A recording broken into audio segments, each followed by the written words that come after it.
الحاج مالك سي 1555-1922،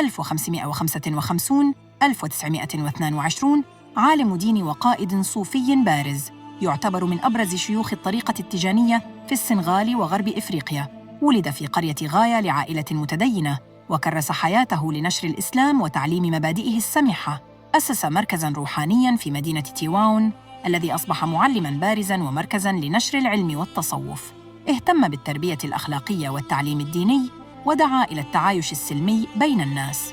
ألف العديد من الكتب المهمة مثل هداية السالكين وكفاية الراغبين وتيسير الوصول إلى طريق الرسول، التي تركز على تعليم العقيدة، الأخلاق والتصوف الإسلامي.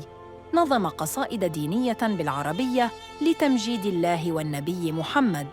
توفي سنة 1922، وما زال إرثه الروحي والديني حاضراً في قلوب أتباعه، رمزاً للوحدة والتقوى.